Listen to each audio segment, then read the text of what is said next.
பசியால் மெலிந்து பட்டினியால் கிடந்து வாய்ப்பட நேரிடினும் கட்டி இழுத்து கால் கை முறித்து அங்கம் பிளந்து இயந்த தொடுத்தினும் பொங்கு தமிழை பேச மறப்பேனோ என்ற வரிகளுக்கு சொந்தக்காரர் ஈழத்து கவிஞன் எழுதிய வரிகளைப் போல எங்களுக்கு இனப்பற்றுதல் பாலை ஊற்றி வளர்த்த எங்கள் தாய்ப்புலி எங்கள் அண்ணன் சீமான் அவர்களுக்கும் புறநானூற்றை படித்திருக்கிறோம், சேர சோழ பாண்டிய வரலாற்றை படித்திருக்கிறோம்.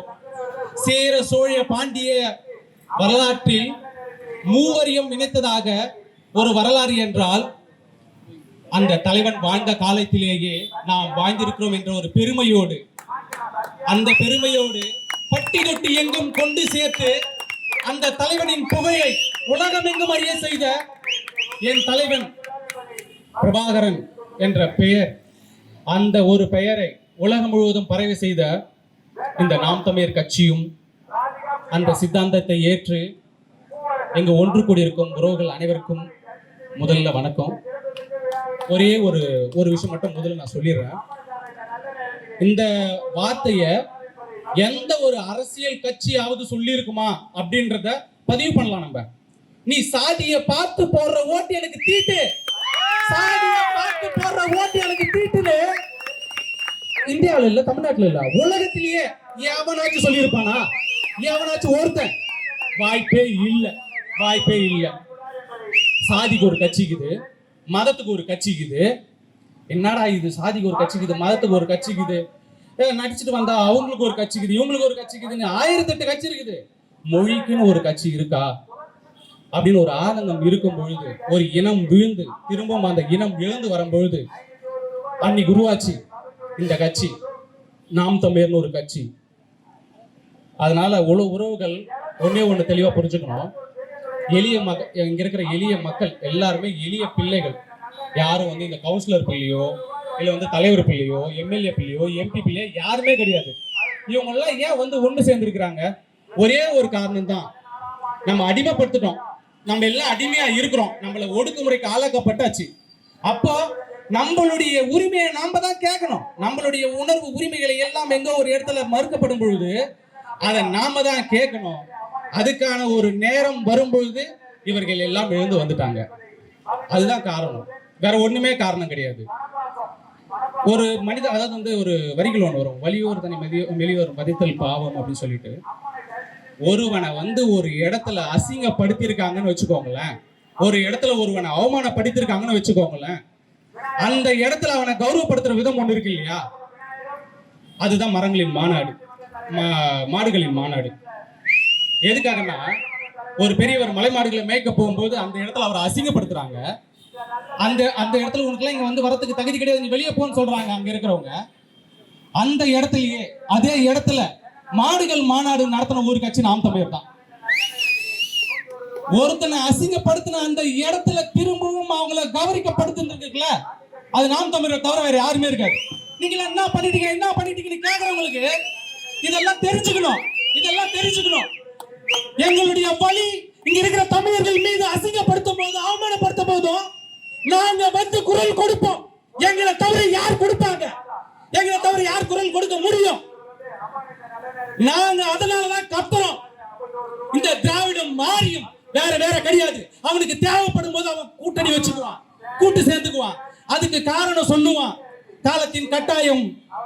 அதனால வந்து நம்ம சேரதாயிடுச்சுன்னு சொல்லி சமரசம் இல்ல, சமரசம் இல்லாம சண்டை நிக்குது. என் தலைவன் பிரபாகரன் மாதிரி சமரசம் இல்லாம இங்க சண்டை போட்டுட்டு இருக்கோம். நாங்க ஒவ்வொரு முறையும் ஒரு திரை கவர்ச்சி வருது, ஒவ்வொரு முறையும் ஒரு கூட்டணி ஒரு திரை கவர்ச்சி வந்து வந்து இங்க எழுந்து வர இந்த தமிழ் தேசிய பிள்ளைகளை திரும்பவும் அதை வந்து அடக்குமுறைக்குள்ளாக்கப்படும் போது கோபம் வருது எங்களுக்கு எல்லாம். என்னடா இந்த இனம் திரும்ப எழுந்து வரும்போது திரும்பவும் வந்து இது மாதிரி ஆயிடுச்சு. அவ்வளவு வலி இருக்கு உள்ளுக்குள்ள எல்லாருக்கும். அதை தாங்க முடியாம தான் நாங்க வந்து விமர்சனத்தை எல்லாரும் மேலேயும் வைக்கிறோம். அதுக்காக நீங்க வந்து எங்க மேல கோவப்பட தேவையில்லை. நாங்க தற்கொலை சொல்லிட்டா உங்களுக்கு எல்லாம் கோவம் வரதெல்லாம் இல்ல. என்ன பண்றது, தம்பி தற்கொலை ஆகிட்டான், வேற வழி இல்ல, ஆதங்கம் அதை பேசிதான் ஆகணும், வேற வழி இல்ல. இந்த ஒரு காரணம் தான். எத்தனையோ மொழி பிரச்சனைகள் நீங்க சொல்ற மாதிரி இங்க இருக்கிறவங்க எல்லாம் இந்த கூட்டம் ஊருக்கு ஒருத்தர் 2 பேர் ஒரு கூட்டத்துல வந்திருக்காங்கன்னு வச்சுக்கோங்க. இவங்க தான், இந்த ஒருத்தர் 2 பேர் தான் ஒரு தீக்குச்சி மாதிரி அவர்கள் அப்படியே தீயா வேலை செய்வாங்க. ஒரு தீக்குச்சி போதும் அவ்வளவு குப்பைகளையும் இருக்கிற மாதிரி, ஒரு காடை இருக்கலாம், எதை வேணாலும் இருக்கலாம். ஆனா இவர்கள் சரியான ஒரு திராவிடத்தையும் ஆரியத்தையும் எரிக்க வந்தவர்கள் இவர்கள். அந்த தீக்குச்சி தான் இவர்கள். நீங்க சாதாரணமா நினைச்சிடாதீங்க, இவங்கள சாதாரணமா இடம் போட்டுறாதீங்க. நாம் தமிழ் பிள்ளைகளை தெளிவா புரிஞ்சுக்கோங்க. இவங்க களத்துல நின்று போராடுறதுக்கு எதுக்கு?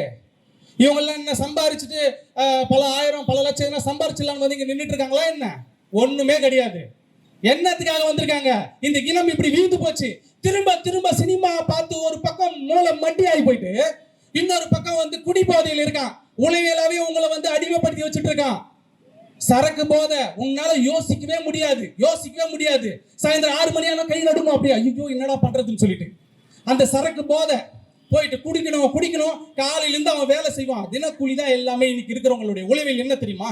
காலையில இருந்து வேலை செய்வான். அவனுக்கு 600 ரூபாய் கொடுக்குறான்னு வச்சுக்கோங்க. அந்த 600 ரூபாயில ஒரு 300 ரூபாய் எடுத்து போய் வீட்டுல கொடுப்பான். 300 ரூபாயில அவன் சரக்கு அடிச்சிருவான். அவனுடைய வாழ்வியல் வருமானம் என்ன பாரு. அந்த அளவுக்கு அவனை உருவாக்க வச்சது யாரு? அவனை சிந்தனையே யோசிக்காம, இவன் யோசிச்சா நாளைய தலைமுறைக்கான வாழ்வியல் அவன் யோசிப்பான்.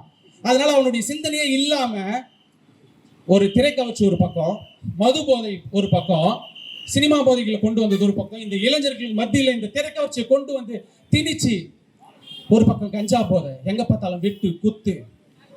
பயமா இருக்குது, என்னடா இது கலாச்சாரம் எப்படி இருக்குன்னு சொல்லி. சிறுமிகளுக்கு எல்லாம் பாலியல் தொல்லை ஒரு பக்கம். என்னடா இது நம்ம உண்மையிலே தமிழ்நாட்டில் தான் வாழ்ந்துட்டு இருக்க மாட்டான்ற ஒரு பயம் இருக்கு. மரம் ஏறனா சுட்டு தள்ளுறாங்கப்பா. இன்னைக்கு அந்த அளவுக்கு வந்து நடந்துட்டு இருக்கு எல்லாமே. உங்களுடைய உரிமைகளை நீங்க காக்கணும்னு வச்சுக்கோங்க. உங்களுடைய உணர்வுகளை புரிஞ்சு, இந்த தமிழர்களுடைய வாழ்வியலை புரிஞ்சு ஒருத்தரால மட்டும்தான் இதை முடியும். எங்க ஏரியா பகுதிகள், இங்க இருக்கிற எல்லா இந்த சோளிங்கர் தொகுதியில் இருக்கிற பகுதியில் இருக்கிற கிராம பகுதிகளில் முடிச்சிடறேன் ஒரே ஒரு நிமிஷத்துல. இந்த சோளிங்கர் பகுதியில் இருக்கிற கிராம பகுதிகள் முழுவதும், இந்த தொகுதிகள் முழுவதும் ஐயா எம்எல்ஏ ஆயிருக்காரு. இது வரைக்கும் எத்தனை முறை வந்து ஓட்டு கேட்டிருக்காரு. அவர் ஓட்டு வரும்போது ஒரு நாள் வருவார், அதுக்கப்புறம் யாரும் வரமாட்டாரு.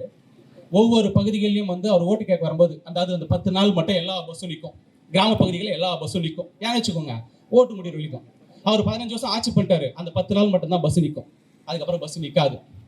அதுக்கப்புறம் பழையபடி வேலை ஆகிடும். இந்த முட்டாள் ஜனங்க, நம்ம மக்கள் வந்து கொஞ்சம் புரிதலற்ற சூழலில் என்ன பண்ணுறாங்க, சரி அவங்க பேசிட்டு போயிட்டு அவங்க கோவம் இருக்கும். நாங்கள் ஒவ்வொரு பகுதிகளாக போயிட்டு வீடு வீடா தெரு தெருவா போய் பேசும்போது